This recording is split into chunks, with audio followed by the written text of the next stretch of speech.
Sean todos bienvenidos. Aquí está su Strategy Wolf. Welcome everybody, here's your Strategy Wolf and welcome back to Victoria 3 and welcome to Mexico. I'm really excited to have my second Victoria Let's Play up here, and when you come to this video, this is the very introductionary episode, and I wanna tell you all about the Mexican history, or at least say a rough overview of the Mexican 19th century and how it affects us in our play. I want to talk about the goals, the play style, and so forth. And I'm going to talk about the mod we're going to use to make this, made by my friend, and the mod that makes this game for me at least more fun and more interesting. So yeah, a lot to talk about in this very episode. No real gameplay in this one. I'll give you, but there's going to be the link in the video description or just in the playlist to the very next one, because I'm going to release both of them at the same day. So yeah, you can watch first the episode if you do not care for the history or the background and so forth. You can jump to the next one, but of course, as a historian to be, I highly recommend you to get a little bit of an overview, because at least for me this always gives me some extra depth, immersion, and yeah, good feeling in the game in terms of atmosphere. So it's always good to know what happened in reality. If you don't know me, my name is the Strategy Wolf. I've been doing videos on YouTube now for almost a year. Starting with Strategic Command, American Civil War, one of the reasons why I also increased my interest in Mexico, and I play a lot of Paradox games so far, but I'm always open to changes, suggestions, and other games. So if you haven't yet, I'm happy if you would check out my other Let's Plays as well. And if you like the style and my way of talking and playing this, let's say, a little bit slow-paced and more history and authenticity-oriented play style, I would love if you leave me a like and a subscription, since this doesn't cost you anything and helps me a lot, motivates me, and keeps my motivation for producing high, while you won't miss any future productions. So thank you very much, muchas gracias at this point. All right, so why Mexico? Yeah, there's a couple of reasons. I've been traveling to only Yucatan in Mexico, but Guatemala and Central America, as well as South America, and I've always had, let's say, a heart or a lot of interest and fascination for the Latin world, and I do have some friends over there as well. So this is one of the reasons. The next reason is that I wanted to play something new, and to be honest, now in Mexico, it has a fascinating history in the 19th century, and I didn't know so much about it, since I always focused on Cortes and the Mayas or Aztecs and these kind of histories, like pre-Columbian or Columbian history, Spanish colonizational history. But after the Spanish left and after the independence from Spain, I never really thought too much about it. So this is one of the reasons, and the more I had a look on it, the better or more interesting it got to me. So this is one reason, and yeah, I'd never played it before. So not even in Victoria 1, I feel like. Mexico, I never touched, not in Victoria 3 yet. Also not in preparation to this very upcoming game. I just had a look in the country for 1 second to get a little bit of an overview, but I never played a single day. So if you're going to see me fail, there's plenty of reasons for that. So this is not going to be an expert Let's Play, as you might know already. This is going to be me talking, thinking, and probably also making mistakes. So if you want the playthrough plan, you're at the wrong address. If you want to see me enjoy how these decisions and plans come in place and how they're being made up, then you're exactly at the right spot. All right, before we jump into the history, let's quickly have a look at the game rules over here. Tension between Mexico and the newly declared Texas Republic. The Republic has turned into all-out war. Will Mexico reconquer Texas and return to the status quo? So this is the starting setup. We are at war with Texas at the moment. How we get there, what's the background of this story, I will get to this in a second. Once again, let's check the game rules first. We're not gonna go for Iron Man for obvious reasons, because for Let's Plays this doesn't make any sense in my opinion. Over here we leave them all on. Flags for subjects, AI buff on. This is something that Max put in the mod to strengthen the main AIs. Here we keep the vanilla translation for Africa. I mean, Africa, we were not going there, so it's probably not going to affect us significantly. We could change to decentralized, so basically all states are decentralized, so you could colonize instead of conquer. Maybe more interesting for multiplayer. The mod is in general multiplayer oriented, but it's also wonderful in single player. So this is one of these things. We leave it in the vanilla move.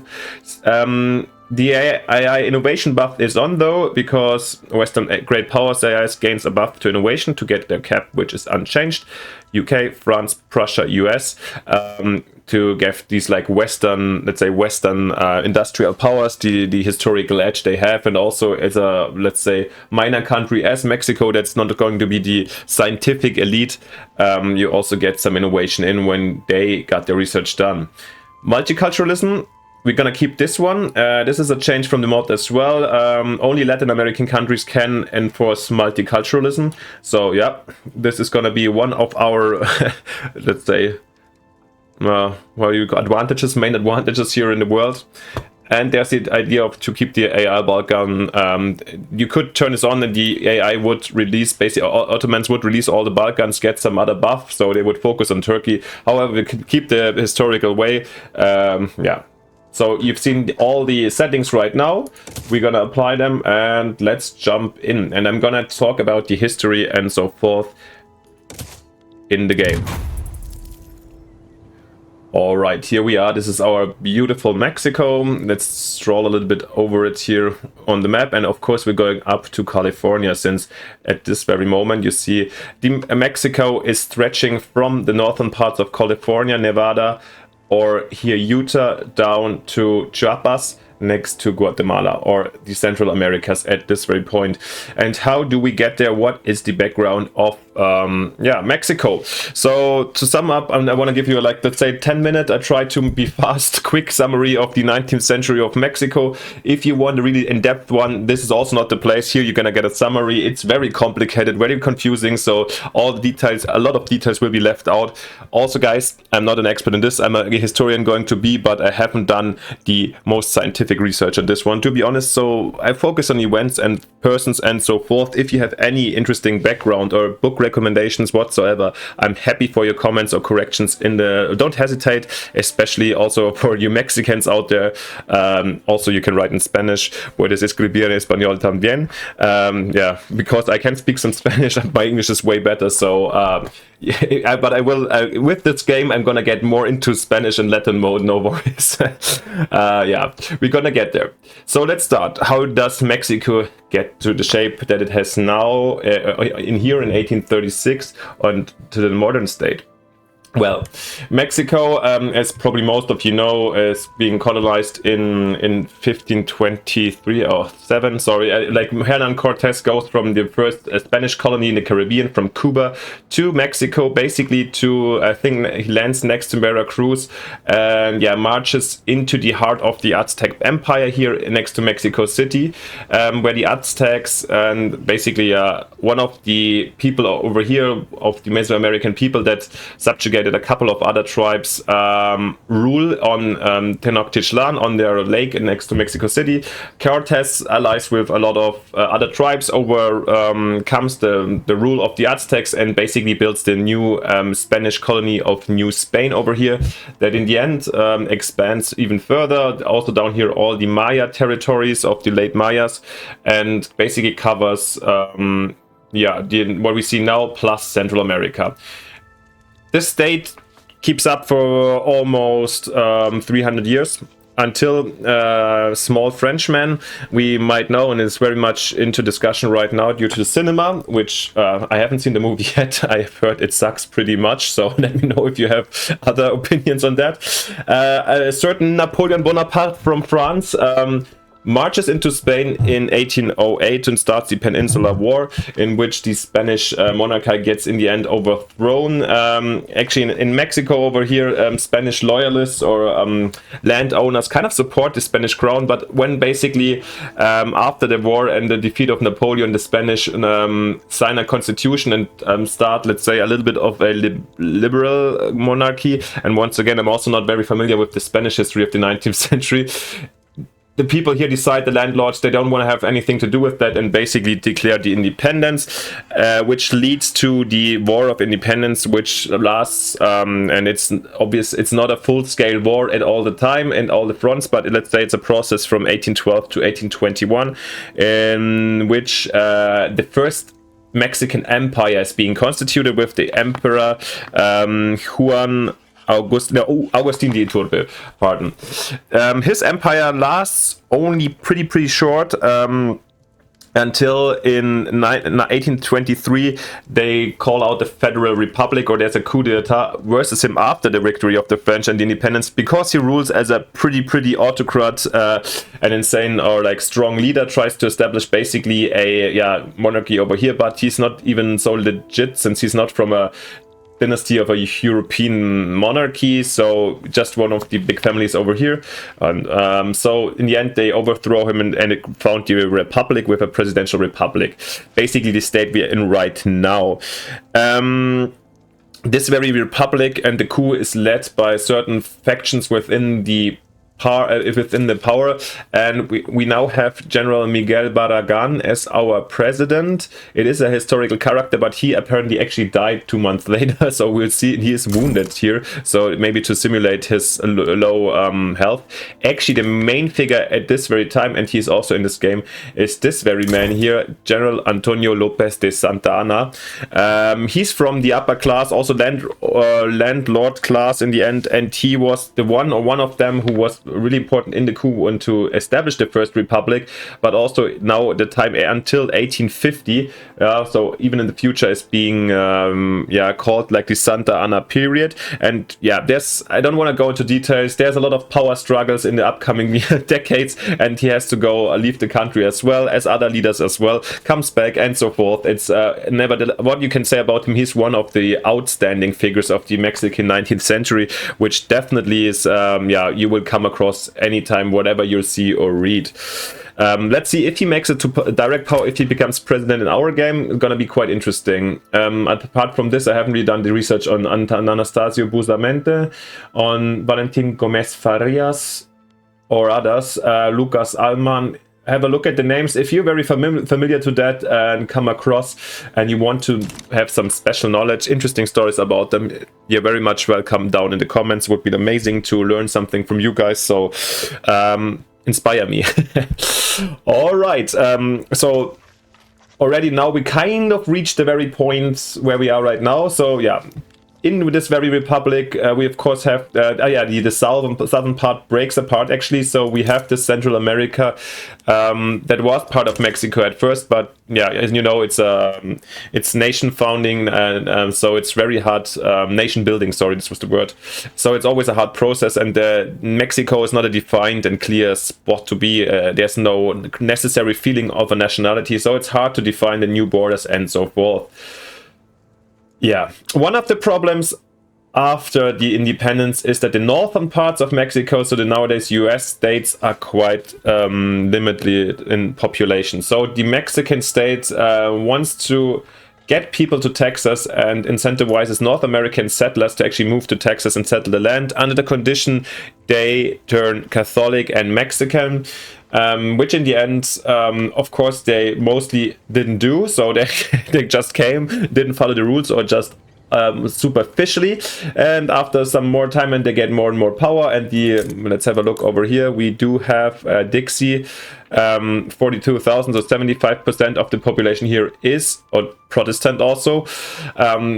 The North Americans start to ask for more and more rights and so forth, and then basically start this War of Independence versus Mexico. The degree of the involvement of the US is, I'm not 100% sure. I also not sure if they can get involved in this very one, so we shall see. Anyhow, with support of the US for sure, and they get independent later. They join the US as a free state. But this is this very war. There's where the famous Battle of Alamo took place. So a little bit, as far as I read, it was kind of provoked by the Americans. so it's of course a very highly disputed and difficult topic. No matter, this is what I think the outcome was, that there were basically people living in Texas that don't feel very Catholic and Mexican, so they rebelled.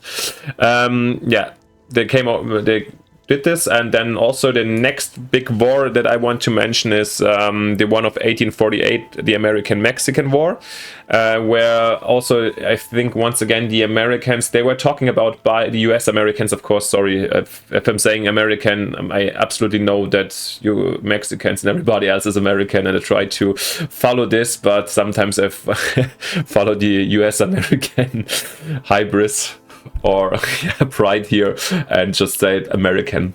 Sorry guys if you're not from there. If you're US American, pay attention to this detail. Nevertheless, so they wanted to buy these parts of this nowadays states anyways, and try to offer some, or like prepared some deals, but in the end they didn't accept it or didn't want to spend so much. So there is the War of 1848, in which the US basically defeats Mexico after some fierce battles. Also Santa Anna fights in that one. They land in Veracruz with the very first maritime landing operations of the US. And in the end, after this war, Mexico cedes Mexican Texas here, also basically like this line to the US, apart from I think this strip, the southern part here of Arizona, which will be sold a little bit later due to some railroad works and the so-called Gadsden deal of 1853 for some extra dollars, which in the end costs our popular figure Santa Anna its political power, since further loss of land was too much for the Mexican population or the Mexican feeling, and so yeah, this cost for at least in the meantime his political downfall.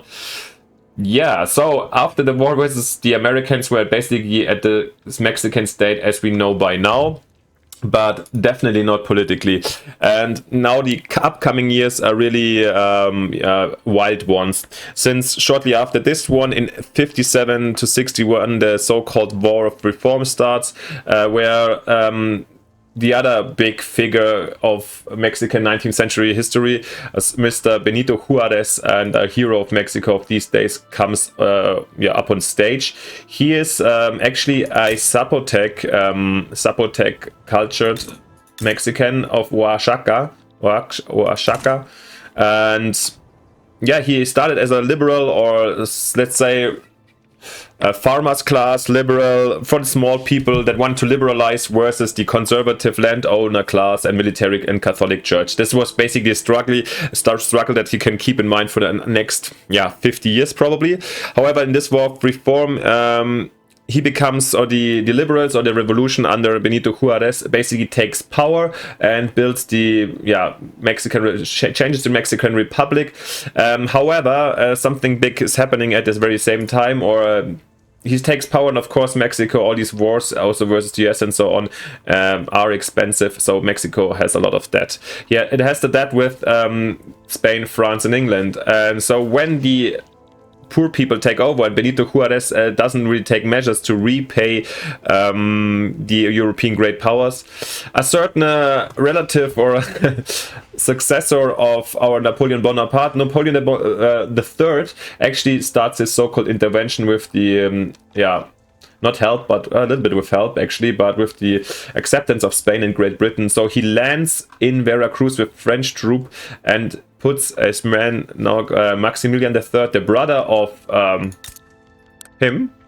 No, not of him. Sorry, guys. Franz Josef. Right? Oh God, where's Franz Josef? Shouldn't he be visible? Yeah, so Maximilian III at this very point, I don't know if he's born in 1836 yet. However, he's been taken there and being the puppet emperor of France, basically installed over here, being actually very, very liberal emperor, and way too liberal for the taste of Santa Anna and also the Napoleon, but also not liberal enough apparently for Juarez and the common Mexicans that don't want to have a king. So there is another revolution and fights, and it ends up also once again in bloodshed and so forth. I totally forgot, in the meantime we're talking about 1861, so surprisingly, or of course it's not a coincidence, at the very same time we have the American Civil War, as has been displayed in my other YouTube videos if you want to see that. So the United States are being occupied with themselves as the big boss here, let's say in the region, or the big player. So France wants to establish itself at the continent and does so for a little bit. However, yeah, as I said, in the end, the liberals win also with the support of the at that time in peace US that can more and more supply more and more weapons and support in general to the Mexican liberals. In this, so basically after all this war, the Maximilian III gets executed in Mexico. Kind of a sad story. He's a little bit of a lost romantic who thought he can bring liberalism and happiness to the Mexicans. Basically what we try right now. I'm gonna try in this very one, apart from me being absolutely not a monarch, and absolutely for me, and I cannot be executed, at least by them. So, which is nice to see. And yeah, this is what happened more or less in this time. After this, we see, it should be mentioned, by the way, that these days, like Cinco de Mayo, which is quite familiar to a lot of people these days, actually refers to the Battle of Puebla on the 5th of May of 1862. So next to Mexico City versus the French, a victory of the liberals. And yeah, where do we go in the future? So this is just the first 30 years, and you notice there's a lot of up and down, and it doesn't change in the end, because the next future 50 years are also basically formed by the struggle that keeps Mexico tied down. The struggle of liberals and the poor population of indigenous people versus the white industrial, military and Catholic upper class. So it's as in a lot of other places in the world, it's a hard fight between the classes, and here in Mexico it's explicitly violent, I would say, since a lot of people get murdered. There's always some kind of uprisings and so on. Also, I guess this is just my theory, contributed by the landscape and the geography of Mexico, which makes it obviously hard to access everywhere. So yeah, it's a divided country that often has different factions battling each other. And also Benito Juarez, for example, was at first strongly against being president for several times, like Santa Anna did in the beginning. He also became president for several times. So it's a power struggle and so forth. And in this one, I really don't want to get lost in details, because I'm only going to make mistakes. So what you just can remember is basically the history is liberals versus conservatives in the 19th century. A lot of political instability, violence and so forth, and which couldn't be better displayed by the fact that in between 1825 and 1879, there have been only alone 75 presidents. So yeah, on average, every president just lasted almost a year max. And yeah, it didn't get better when coming to the 20th century. I didn't want to spoil it too much, because we are gonna be stuck basically with the beginning of the 19th at the moment, or in the beginning. In the 20th century, there is going to be the Mexican Revolution in 1910, followed by a brutal civil war for almost 10 years, something, to be honest, I didn't look too much into yet, and for me it sounds like a continuation of the same problems they had before. And it's something insane actually, that as me as a interested person of a lot of world history, I would say, but this kind of Mexican history, I've never really gotten into it. And it's kind of a big country, but at the same time, European history, of course, I know almost everything there, which is exaggerating, but all the wars, tiny little rebellions and so on, there's a lot going on. But Mexico, never heard of this bloody war, but yeah, that kept Mexico occupied. And yeah, I don't know, that after that, I feel like a lot of the problems have been overcome. Mexico now is kind of a modern state, but of course also today it has a lot of problems which are more, maybe externally induced to the drug trade, to the narcos and so forth, but this is too far. I don't want to get too far into this analysis. For Victoria, relevant is to keep in mind the big struggle for Mexico was the fight in between the, poor, farming, lower class, partially or mainly indigenous, versus the upper class Catholic population. All right, a lot of babbling, a lot of info already on the history, and yeah, if you want to stop it at here, so I hope you already have gotten a good overview. If you feel like I forgot something essential, if you want to correct me, add something, please write it in the comments. I'm happy to take your comments and corrections also. I do not claim to have the ultimate overview over here. Alright everybody, let's talk quickly about the mod I'm using. And as in the last Let's Play we saw with Japan, I'm using my friend Max's mod. It's called Seiner Majestät Multiplayer SMMP mod. Why am I using this very mod? One of the reasons is that it's in the name says it's originally a multiplayer mod and tends to not necessarily balance, but make the multiplayer game more immersive and nice. So since I'm playing every single week a multiplayer round with Max, I have a very close, let's say, observation of the mod. My suggestions can be included. We have discussions about it, so it's, yeah, for me it's a very close one. I'm closely observing this one, so this is the reason why I really like it. I'm also used to it, of course, but I do also feel it does a great job in making the game better and more immersive, so thanks a lot to Max at this point. And the very advantage of this situation is that you guys, if you're interested in it, of course check it out. The link to the mod is in the video description. I can highly recommend it. And if you guys want to, let's say, of course Max is responding on Steam, but if you guys feel like having additions, ideas, constructive criticism, so on, you can easily drop it down here. I can either forward it to Max, or hopefully he will watch anytime here and there under my videos. I guess at least under this very first one, at least the last one, he also commented. So if you have interested on questions on the mod, just go ahead and drop your question and comments down here. I try to summarize it, even though I feel like I can't do the full thing in a comprehensive way. Of course, once again, link is in the video description with a nice abstract written by Max, so you can get your own overview. Let's try to put it in words, what we are seeing in this mod. I feel like the biggest changes are a little bit towards politics, inner politics. So we've got a lot of authority, especially for autocratic systems. So but also, so you have less money, so you kind of need to use also a lot of this autocracy for consumption tax and so on. And once you get more democratic or so on, you probably lose a lot of autocracy, but authority, but on the other hand you'll get a lot more of legitimacy. So this is kind of nicely balanced out. Also in general, it's more interesting to play with autocracies, especially in the beginning, since I feel like in the beginning of Victoria it was always kind of such a meta to go towards liberalization as early as possible, and here I feel like it's kind of rewarding and interesting to let's follow a historic pace and keep some authoritarian systems for some time at least.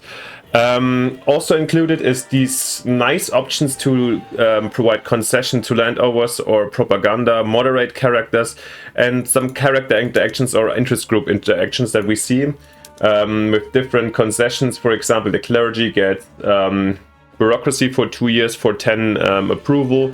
The landowners would get a lot of tax cuts for approval. The same with the industrialists that get other tax cuts and so forth. So I feel like this is very interesting. Let's say I mean, it's only for 2 years, so you either have to keep this up for a long time at high costs, or it's like something to balance out, let's say, or build compromise in the political landscape, which I do really enjoy, since sometimes you're really stuck and you can't do anything, otherwise you'd run into revolution. So I'm a big fan of these changes. What else is there to say? Yeah, companies or stock listed companies also provide some dividends now to their employees. So the investment fund gets smaller, but let's say the income gets higher of the people. Maybe a little bit more realistic, since I think in vanilla and so on, basically the profits are only going to be at the landowners or capitalists or the owners of the company, which of course to some extent happens, but you know, there is small stockholders, so this is out for sure. So they also get some money. I feel it also kind of nice. Also, I feel the attraction of interest groups is a little bit less connected to the job of the people as in vanilla, as far as I know. And once again, I'm not always also super close with the current development of vanilla, because I mostly play this version. I feel, but what I heard in vanilla, the population jobs basically determine what kind of interest group the pop is supporting and so forth. I feel like this is more flexible, alongside some changes here. For example, when you get out workers' rights, you'd get, now we are here at greatly increases interaction of intelligentsia and trade unions. If you get rights of assembly out, the attraction decreases a little bit. So let's say if you give out like goodies or compromise towards liberal people, they will be a little bit less aggressive in the future, which also makes a lot of sense. So yeah, I'm really happy about this. Apart from this, there's a lot of other options. For example, like these settings in the beginning, like the Ottoman Empire could release the entire Balkans basically and focus on the Turkish area, which is good fun. I just tried this out in single player. You'd get, where you get a boost and so on. A couple of different boosts. Then he put in a lot of different province modifiers to make the provinces a little bit more interesting and, in these kind of things. What else can we say? Yeah, for Austria, there are some options where you don't need to take racial segregation, but you could accept some more pops within by giving them voting rights. If you have, I think, like this some kind of constitution, so you could accept the Hungarians or Italians or Ukrainians without becoming getting the law out for racial segregation in general, but staying in national supremacy, for example. So a lot of these tiny little things, very interesting stuff, and but it's not it doesn't change the entire game. However, I feel like it gives a lot of nice depth and it works pretty well. Yeah, so if you haven't seen this one, or if you're always open to check out new mods, I'm happy to recommend you this one. Once again, check it out, let me know what you think, or just follow this one. And if you have any questions on it, I can always pass them down to Max, and this shouldn't be a big deal. So yeah, happy to do that for you guys, or let us contact him directly. Once again, big thanks to Max again for this one, and yeah, I hope it stays stable throughout this entire Let's Play, and we're gonna have tons of fun. Alright, guys. What else? Before we get in, let's maybe talk about what we're gonna do before we actually start playing with the next video. So what are my ambitions? What is my inspiration from the actual story that we've heard? So at the moment we're starting with a landowner government, right? Landowner armed forces, yeah. So maybe we'll start authoritarian, get our economy a little bit boosted, but over the time I definitely want to liberalize. I want to make use of probably our multiculturalism options, and also I would like to create some kind of a nice Mexico. If we don't have revolutions all the time and manage to get the people happy over time, I'm quite happy actually. So what I envisage right now might be like in the future the combo from rural folk, intelligentsia, and Catholic Church and intelligentsia are hard to combine, but maybe there might be some kind of thing. Essentially what it means to me, we'd go for homesteading instead of tenants or commercialized agriculture, so more of where they have more shares in their own constructions, and then probably a lot of liberal rights. This would be the main. The main thing is definitely also that we need to get, in my opinion, or we would love to get to to multiculturalism, because we are now at cultural exclusion, so actually pretty far advanced in this case. But if you have a look at our cultures over here and our population, you see that basically only Catholic, Mexican and Afro-Caribeño are being accepted. The others, so basically all indigenous people here, the Nahua, Maya, Otuam, Tarascan, Zapotec, and so forth, they're all not being accepted. So if we really want them happy and being excluded as part of this, included as part of the state, we need them to be accepted as well. So this is what we want, and also obvious it's nice for, probably we'll need some immigration at some point as well. Let's see. So this is the political target. How we're gonna get there, I have no clue so far. We're gonna see, and it's gonna be quite interesting. Let's go to these foreign politics. What I'm envisaging, yeah, of course the main question is up here, what we're gonna do about the United States. The game is not lost if you lose as Mexico, as you lose the North American colonies. As we look at the population, just by the color, you see our possessions are really, really, really thinly populated up there.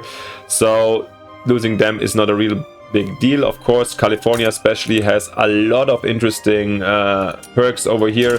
It's a good state, so it would be nice to keep it, but I don't know. I feel like over time it would be also good to get in a kind of cooperative mode with the United States, to have a solid trade partner, since, yeah, we're gonna get probably more agricultural. The yeah, countryside doesn't really allow for a massive industrialized country.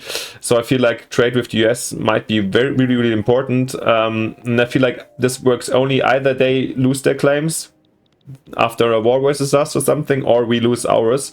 So yeah, we shall see. I'll try to roleplay in these terms that I'm definitely gonna try to fight them. I'm trying to keep I will try to keep these borders, and I invest a little bit also in military, but I will not use any kind of trick, let's say, or like it's not the focus of the game to defeat the US here and then maybe even take over the United States. Now I consider this boring. This is nothing for us.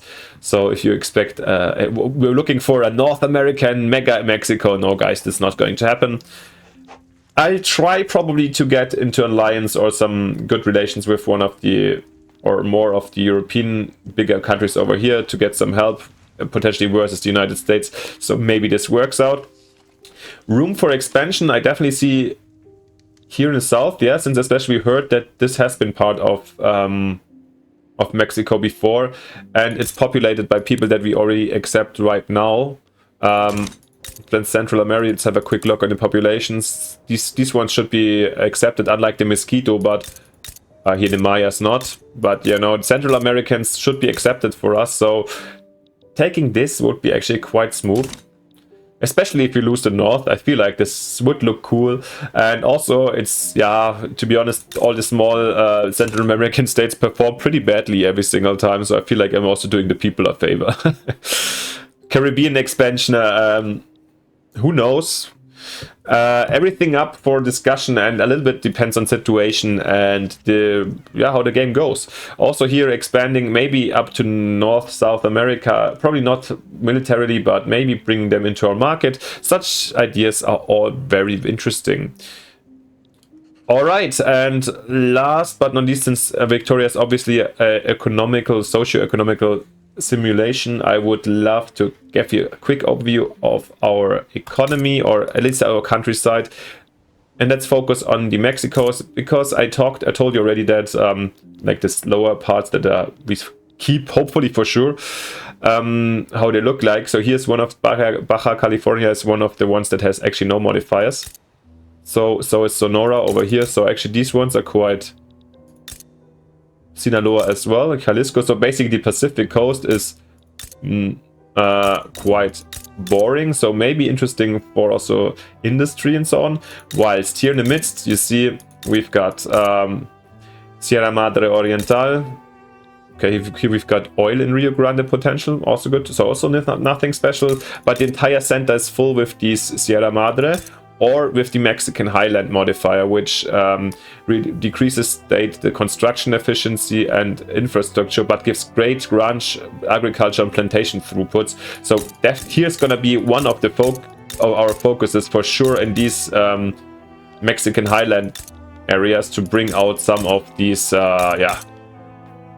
agricultural output here. Probably going to produce some more industry over here or here, and here in Yucatan, yeah, we can do some hardwood farming. Yeah, but you see, it's easy. It's hard terrain, and it continues in Central America. The Central American Cordilleras are continuing. So yeah, geography quite hard. We have a big neighbor that probably wants some territory from us, and we have a pretty conservative government. At least we are present. We're not in democracy, right? No, we're an oligarchy and presidential republic. Yeah. Pretty old system, institutions, only some colonial growth to actually, to go into here in the native tribes. But that's it in the end. So it's a tough task. And you heard, historically speaking, it was a hard task as well. So I feel like we can only do better in trying to keep Mexico together and trying to keep Mexico a little bit of a nicer place. Not saying that Mexico is not a nice place, it's fantastic, I had a great time and so forth, but you know, talking about the 19th century people, and yeah, it's just gonna be interesting to see how soon, when we're gonna have our first Nahua or Maya president.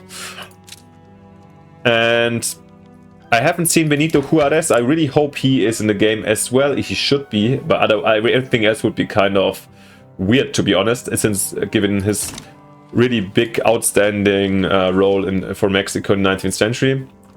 So yeah, I'm really excited about a lot to come, and I'm happy to have you on board and to share this with you. So I'm really excited if you enjoy this too.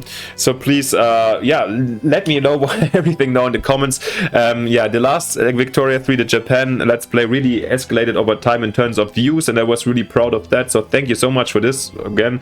But the only thing I was missing was a little bit of the interaction with you guys, because I really feel there's a lot of potential missed and interesting ideas and thoughts in there. So yeah, if you made it through this long video after all these dry facts and explanations and preparations without any gameplay, consider commenting here and there. Thank you so much. And once again, if you made it here and haven't still done it, leave me a like and a subscription to motivate me. It would be awesome, and doesn't cost you anything. Thank you so much. And then I would say I just see you in the very first episode where we start actually the gameplay. I leave you the link to this one also in the description alongside the mod. And yeah, that's it. And then I'd say we just see each other with the first gameplay. Viva la Mexico, and see you next time. Bye. Your Strategy Wolf.